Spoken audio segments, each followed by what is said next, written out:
Buenos días, compañeros de la Universidad de la Gran Colombia, licenciatura en Lingüística y Literatura, cursantes del cuarto semestre, participantes de la clase de teoría literaria. Mi compañera Alexandra y yo vamos a exponerles el tema de semiótica soviética. Este es un tema bastante amplio, ya que como tal la semiótica no nació en la Unión Soviética, tiene antecedentes y tiene personas en otros países que han continuado con la investigación de la semiótica. De todas maneras es un concepto que no está unificado, todavía no existe un consenso del objeto del método, de los objetos de la ciencia, de los signos. Hay diferentes definiciones y de hecho hay una pugna entre si debería llamarse semiótica o semiología. En principio se va a ahondar en la semiótica estadounidense, luego vamos a pasar a la semiótica soviética y luego a la semiótica en desarrollo en Francia y en Italia. El primer exponente de la semiótica estadounidense es Charles Sanders Peirce, nacido en Cambridge, Massachusetts, 10 de septiembre de 1839 y muerto en Milford, Pensilvania, el 19 de abril de 1914. Fue un filósofo, lógico y científico estadounidense. Es conocido como el fundador del pragmatismo y el padre de la semiótica moderna o en teoría de los signos. Eso dice la Wikipedia. Hay que acotar en principio que Peirce nunca escribió nada en específico sobre ninguno de los campos que investigaba, pero pueden aproximarse a la cantidad de páginas que escribió en 8.000 páginas, que fueron poco a poco dividiéndose de acuerdo a cada una de las ciencias que él estudiaba. Peirce fue un pragmatista y luego se fue distanciando de esta modalidad. En principio porque él definía que el pragmatismo era una fórmula filosófica para alejarse del psicologismo. La idea que él tenía de psicología era más bien acerca del carácter y de los sentimientos y pulsiones de una persona. No es completamente opuesto a la psicología, ya que la propuesta semiótica que él da de los signos tiene mucho que ver con procesos mentales. La propuesta de Peirce en principio es que todo se entiende a partir de signos. Bueno, Peirce decía que todos los hombres percibían todo, absolutamente todo a partir de signos. Dijo concretamente que el signo era algo que está para alguien en lugar de otra cosa, en algún aspecto o disposición. Jacobson dijo que era una definición afásica, pero no lo estaba criticando. De todas maneras, cuando uno trata de entender lo que quiere decir Peirce, entiende que un hombre no habla a partir de las cosas que está hablando puntualmente, sino de signos o símbolos que entendemos a través de procesos mentales de lo que estamos hablando. Entonces Peirce establece una serie de clasificaciones de signos. Eso es lo que vamos a analizar. Tiene 3 categorías que se entrelazan entre sí para dar entendimiento de los signos. El primero es el representamen, el segundo es el fundamento y el tercero es el intérprete. El representamen es la idea simbológica o el signo que tenemos de lo que estamos tratando de transmitir o lo que nos están transmitiendo. El intérprete es la persona que está dándole una imagen o un símbolo a lo que le están diciendo o a lo que está diciendo. Y el fundamento es ya como tal la cosa. Entonces, si yo digo gato, yo soy el intérprete y la persona a quien se lo estoy diciendo también es el intérprete.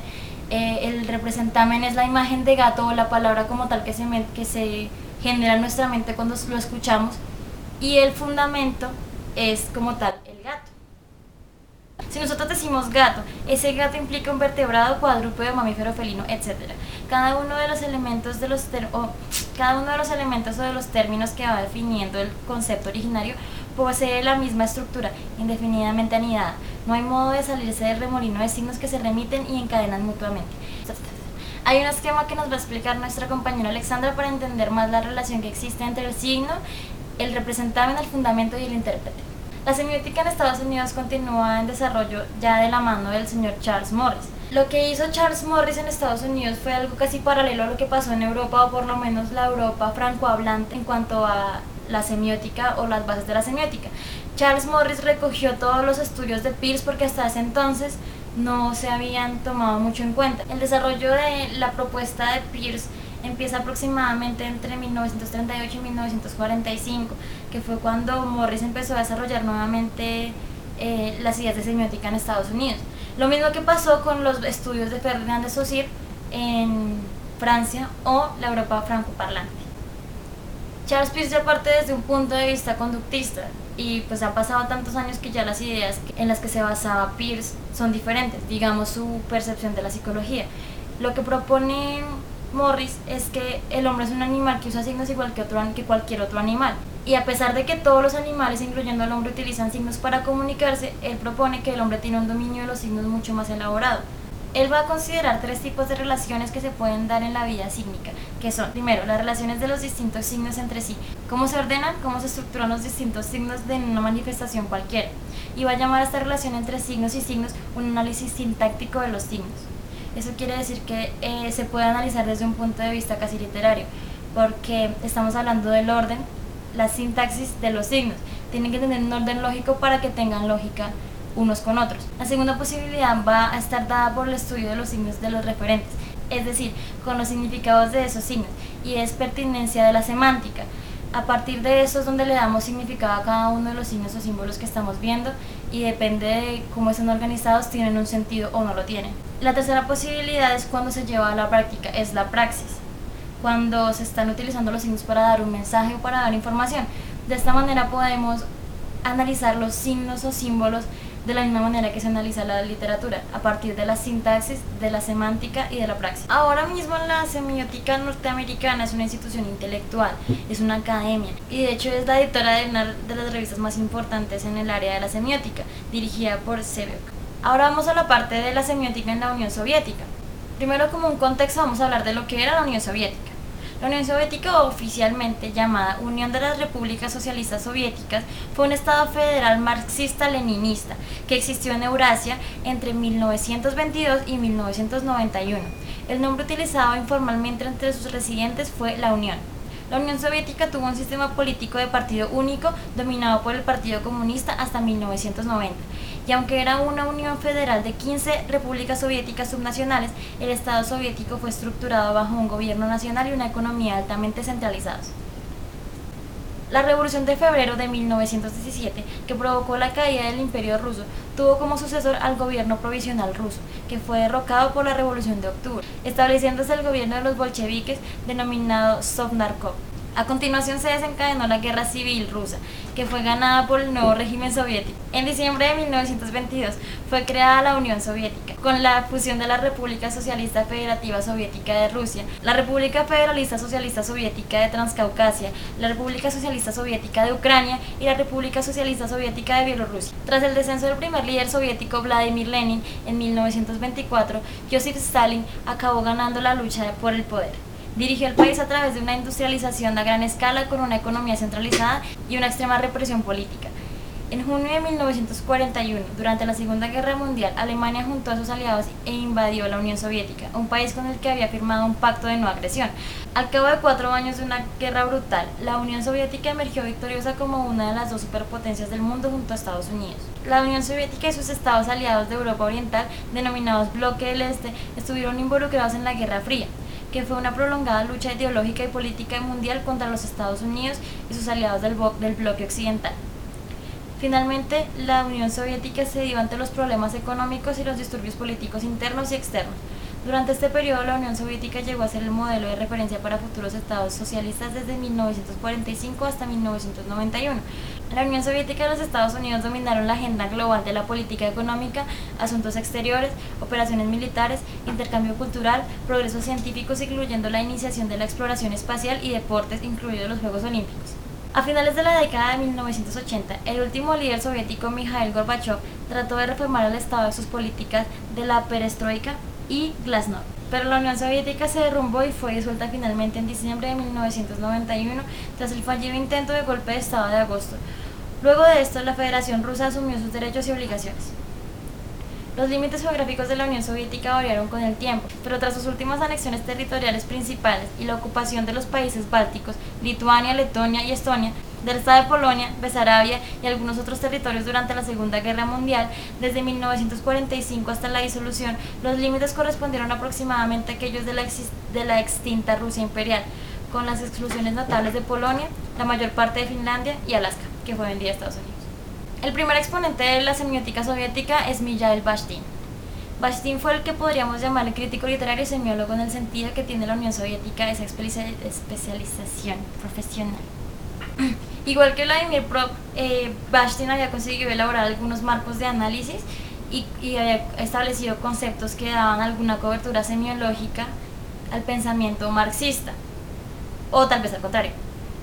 La concepción que tenía Bakhtin no fue del todo ortodoxa para la época del estalinismo. Se dice inclusive que sufrió de cárcel, que fue perseguido y censurado y fue deportado a Siberia. Y en un punto llegó a desaparecer y nadie supo de él, y se filtraron, hasta que se filtraron muchos años después, obras desde el occidente, y empezó a ser reivindicado en su país. Incluso algunos dicen que hay algunas obras que se le atribuyen a uno de sus discípulos, supuestamente a uno llamado Volosinov, pero que en realidad era Bakhtin. Esto es todavía una polémica entre los sovietólogos, no se sabe en realidad si era Bakhtin o no lo era. Las más importantes obras de Bakhtin son la cultura popular de la Edad Media y el Renacimiento, el contexto de François Rabelais, el signo ideológico y la filosofía del lenguaje, estética de la creación verbal y problemas de la poética de Dostoyevsky en 1929. Los principios de las obras de Bakhtin pueden interpretarse de alguna manera como polémica, ya que estaban un poco en contra y eran algo opuestos a lo que era la tendencia dominante en la Unión Soviética entonces, que era el formalismo ruso. Cito: Bakhtin enfatizó antes que nada el carácter no subjetivo e interactivo del lenguaje y propuso pensar en él en términos de situaciones discursivas específicas. Para él no existían palabras y frases neutras, monológicas, privadas. Todo está cargado de intenciones y acentos. Uno de los elementos que hay que resaltar de la obra de Bakhtin es algo que él llama el carnaval. Él habla que en el carnaval no se pueden dividir entre los espectadores y los actores, ya que uno no puede entrar en un carnaval sin que su presencia genere algo dentro del carnaval o que el carnaval genere algo dentro de uno. Él contempla el carnaval como una manifestación de valores y actitudes genuinamente populares que en el resto del tiempo permanecían soterradas o reprimidas. Y esa es la influencia que ha generado la antropología postmoderna, la diferenciación entre actores y espectadores. Bakhtin se considera el fundador de la dialógica, que es algo muy diferente de la dialéctica. La dialógica de Bakhtin se opone a la concepción monológica del lenguaje, la cual separa las expresiones del contexto dialógico en que ocurren. Según lo que propone la dialógica, ninguna acción autónoma, por más autónoma o completa que parezca, está separada de un diálogo más grande. Siempre viene concatenada con otras cosas que pasan, van a pasar o han pasado. Otro concepto que propone Bakhtin es la heteroglosia. Es opuesto a las tendencias centrípetas y homogeneizadoras de la expresión. Es decir, que no generaliza la expresión. No se puede homogeneizar la manera en la que se comunican a través de los signos. Hay una estratificación que se divide socioideológicamente a partir de los sectores de clases sociales, de los grupos profesionales, de las generaciones sucesivas. Cada sector impone un lenguaje o acento a la manera en la que se está expresando. El siguiente exponente de la semiótica soviética es la escuela de Tartu. En la escuela de Tartu surge una modalidad de ensayos y estudios. La escuela de Tartu surge en Estonia y las evoluciones de las propuestas rusas como tal se han visto referenciadas a la escuela de Tartu, a la tradición formalista rusa, en su análisis lingüístico, estilístico y cultural. Una de las principales figuras dentro de la escuela de Tartu sería Yuri Lotman, quien comenzaría a ocuparse de la idea de la semiótica cultural a partir de la década de los 50 y que hasta el momento se sigue ocupando de ello.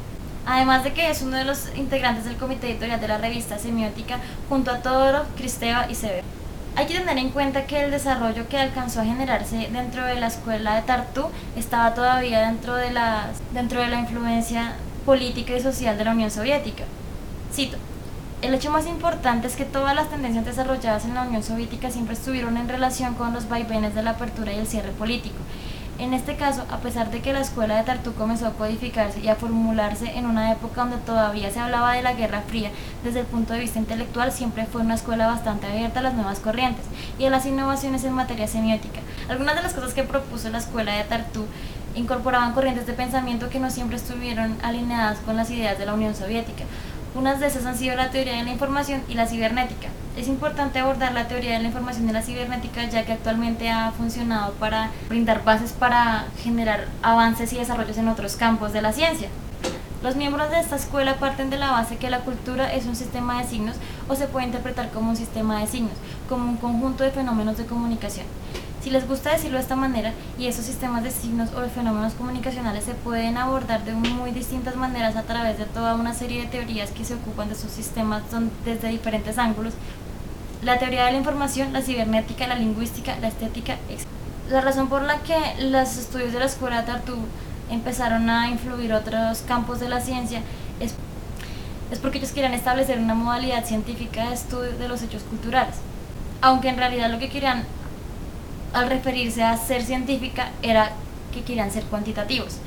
Se propuso entonces establecer una modalidad de análisis de los fenómenos de la cultura que permitieran introducir herramientas de cuantificación para alcanzar mediante ellas el mismo rigor de las ciencias naturales. Aunque esto genera que algunos teóricos de la información prefieren decir que se trata de transmisiones de señales y no de información, para así analizarlo a partir de un punto de vista cuantitativo. Cito: la información en un sentido estricto o en el sentido de la ingeniería de la información o de la transmisión de señales no tiene nada que ver con el significado de los mensajes que se transmiten, sino con las propiedades cuantitativas de las señales que corren por un canal determinado. Es un problema de física, de electrónica, de electricidad y no de semántica, dice el autor. Pero lo importante de todo esto es que se desarrolló una teoría matemática relativa a la transmisión de información y punto. Pero esta influencia permite el desarrollo en cosas como las computadoras o como las televisiones, afinando el advenimiento de nuevas técnicas para la transmisión de señales por satélite. Digamos, como a partir de un cable coaxial vienen desde 20, 30 y 100 canales de televisión sin que se mezcle la señal entre ellos. Esto es con la intención de llevar la información clara desde un punto hasta el otro. Aunque si bien es cierto, puede decirse que la Unión Soviética no ha tenido estudios de antropología sociocultural, pero lo que ellos han tenido era un estudio de etnografía bastante claro y clásico. La etnografía se sigue practicando hoy en día, aproximadamente como se practicaba entonces. La otra área con este respecto que analizó la Unión Soviética en su desarrollo fue la del folclore. En unas manifestaciones del folclore soviético podemos concretar el método que propuso Prop para analizar los cuentos fantásticos rusos. Cito: Prop tiene cierta relación con una tercera corriente. Habíamos mencionado la etnografía tradicional, el folclore soviético. La tercera corriente sería la emanada del formalismo ruso, que utiliza métodos de análisis literario para enfrentar sistemas de comunicación más allá de la literatura. Aunque el punto de partida de la escuela de Tartu era por supuesto el de las matemáticas informacionales, que iban a aportar el fundamento de una teoría de la cultura. De esta manera las teorías de la cultura iban a poder abordarse con todas las garantías de las ciencias duras. Querían cientificar las teorías de la cultura. Aquí es donde aparece Kolmogorov.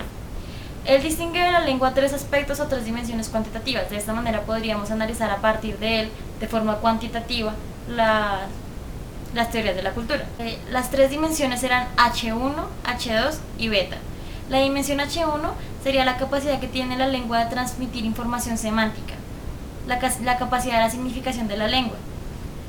Digamos que es una lengua que tiene un léxico más rico y más articulado que otras. En esa dimensión, comparativamente, esta lengua tendría en el H1 una dimensión más elevada que las otras y sería semánticamente más poderosa. Sirve tanto para comparar lenguas como para determinar dentro de cada lengua las características que tiene que tener una lengua o lenguaje poético. Aunque dentro del H1 se puede hacer una especie de inventario del léxico o saber qué tan amplio es el léxico de una lengua, se puede encontrar de pronto un acervo de lo que sería la sinonimia y la homonimia. Sin embargo, en la dimensión H2 se habla de la elasticidad de una lengua, es decir, la capacidad de transmitir el mismo mensaje o contenido a partir de diferentes formas. Kolmogorov dice que esta dimensión es la base de la posibilidad misma del lenguaje poético. Quiere decir que desde el análisis del H2, si el H2 es igual a 0, es decir, que no hay diferentes maneras de mandar el mismo mensaje o decir lo mismo de diferentes formas, con diferentes palabras, quiere decir que este lenguaje no puede ser poético, porque para la poética se necesita de variedad para decir lo mismo, de esas figuras retóricas. Si la dimensión del H2 es un lenguaje, no puede ser poético. La tercera dimensión es la beta. Esto vendría a ser una especie de coeficiente. Cito: este coeficiente se refiere a las limitaciones que impone el lenguaje, en este caso el lenguaje poético, en relación con las imposiciones formales de la poesía. Dicho de otra manera, la poesía no es un género totalmente libre, por más que uno esté utilizando un lenguaje sumamente rico, existen restricciones a la libertad poética, por lo menos en las formas tradicionales de la poesía. Uno tiene que seguir ciertas pautas, el texto tiene que tener coherencia semántica y unidad estilística. Existen limitaciones de carácter métrico, hay que utilizar versos de la misma cantidad de sílabas, hay limitaciones en los acentos, en las intensidades, etc. En un punto de la escuela de Tartu dejó de prestar atención a los aspectos cuantitativos y trató de adoptar una terminología y un método un poco más adecuados al objeto. Cito: la definición de cultura que dan los semiólogos de Tartu es la de un sistema de signos o sistemas de información no hereditario que recoge, almacena y transmite la sociedad humana. Propone que la cultura es a las sociedades lo que la memoria es a los individuos. Consideran todos los comportamientos sociales, los mitos, las instituciones, todos los elementos que pueden formar parte de la cultura como elementos de un amplio sistema de significaciones.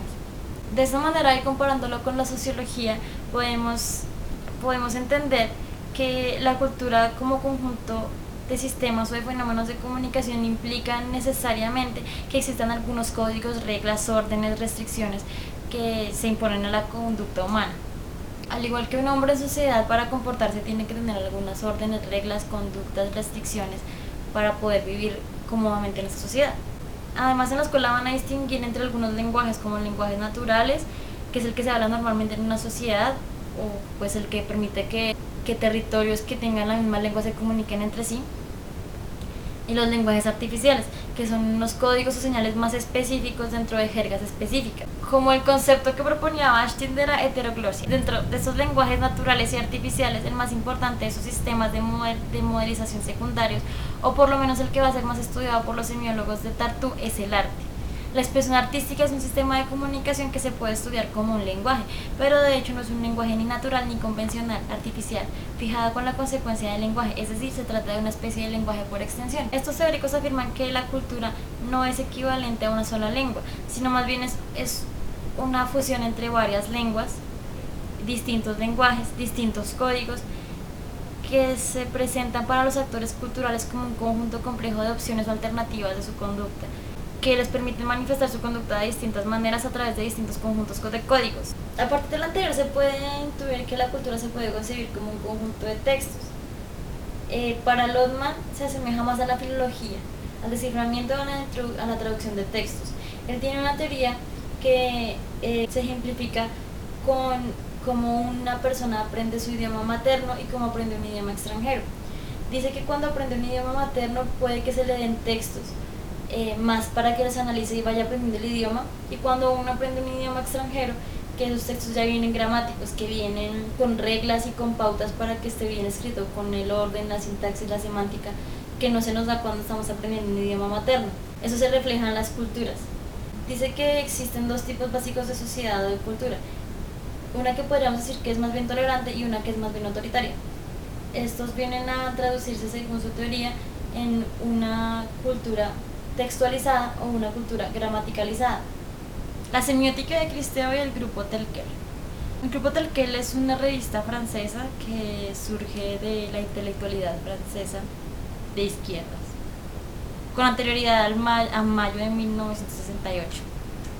Este era un grupo de intelectuales, de gente muy sagaz, de gente muy comprometida, muy aguda, y era un grupo muy heterogéneo porque tenía muchos integrantes, y analizaba muchas cosas, sobre todo desde el punto de vista de la teoría literaria. Los creadores de esta fueron Philippe Solé y Jean Hallier. El nombre Telquel es una expresión francesa que traduce al español sin cambios. La persona de la que nos está hablando el texto aquí es Julia Kristeva. Es una señora a la que le gustaba hacer lo imposible porque decía que le gustaba analizar lo no analizable y que tenía un interés por la apropiación simbólica del campo no analizable. Ella, como sabía ruso, entonces empezó a retomar lo que hizo Bashtin y lo analizaba. La semiótica general de Humberto Eco. Eco empezó a analizarla a partir de la década de los 60 con cierta interpretación del estructuralismo. Él hizo un tratado de la semiótica y en este es más heterogéneo que general. En este engloba muchas cosas que hasta el momento se venían estudiando en la semiótica, digamos la teoría de la información, la posibilidad del análisis semiótico de la cultura o de la sociedad, las ciencias sociales, las ciencias históricas y todo lo que conlleva que pueda interpretarse en términos de comunicación o intercambios de signos. También habla de la semiótica en el sentido conductista, de lo que propuso Morris. Digamos, fue Morris el que propuso los tres niveles del tratamiento de los signos, que son el sintáctico, el semántico y el pragmático. Eco se va a enfocar más en el pragmático de cómo se supone que el hombre usa los signos y algo que él llama el modo de producción de signos, cómo se producen socialmente y sobre todo políticamente, y el significado de los signos en general. Cito: Eco asume en 1980 una postura interpretativa sumamente distinta a la modalidad que él propugnaba en 1970. Esa tendencia en los trabajos de Eco, esta desconfianza progresiva en los cánones de la matematización y de la cuantificación, se va a dar en general en todas las corrientes semióticas. Ferruccio Rosilandi y la semiótica marxista italiana. En 1953, Rosilandi, de 1921 a 1985, se dio a conocer publicando un ensayo en el que estaba tratando de recuperar la figura de Charles Morris, quien él consideraba el refundador de la semiótica. Esta es la primera monografía sobre la semiótica y la teoría general de los signos que apareciera en absoluto en Italia y posiblemente también la primera en toda Europa. Igual pues cuando él empezó a hablar de Morris y de lo que había hecho con su teoría peirciana, nadie lo tomó en cuenta, ¿sí? El tipo estuvo viviendo en Estados Unidos y estuvo fuera de Italia, ya regresaría a Italia hasta 1975. Se dice aquí que la obra de Rosilandi se puede dividir en 3 etapas. Cito: primero, el primer ciclo coincide con la década del 50 e incluye su monografía sobre modo y significato, comunicazione, parlare comune. El segundo corresponde a los 60 y se constituye alrededor de El lenguaje como trabajo y como mercado, de 1968, en el que siente las primeras analogías sobre la lingüística y la economía, luego ferozmente plagiada sin el debido reconocimiento por Pierre Bourdieu. El tercer ciclo coincide con los años 70, con la publicación de la ideología, donde Rosilandi discute el problema de las conexiones entre la ideología y el lenguaje, con especial desarrollo del problema de la alienación, incluyendo lo que él llama alienación lingüística. La ideología de Rosilandi no puede estudiarse separadamente, sino en relación con la falsa conciencia y la falsa praxis, ambas incluidas a su vez en el concepto de alienación. Rosilandi siempre estuvo en desacuerdo con la semiótica del código, que es la que dice que es un intercambio entre iguales. Esta semiología es de origen susiriano y habla del nexo entre significado y significante, que reduce la complejidad de esta comunicación a un simple intercambio. Entonces lo que Rosilandi pelea es que él dice que el lenguaje no puede contemplarse como un simple intercambio. La idea que él tiene sobre que no es un intercambio de palabras como lo proponía Saussure va de la mano con su idea de la alienación. Dice que la alienación consiste en ver el intercambio como un intercambio de mensajes más que como una relación entre hablantes. Entonces propone que exista otra manera de verlo más como una relación entre dos personas que están tratando de comunicarse, pero cada uno tiene una postura frente a lo que está diciendo. Porque dice que la alienación lingüística consiste en perder de vista la verdadera naturaleza del proceso de intercambio.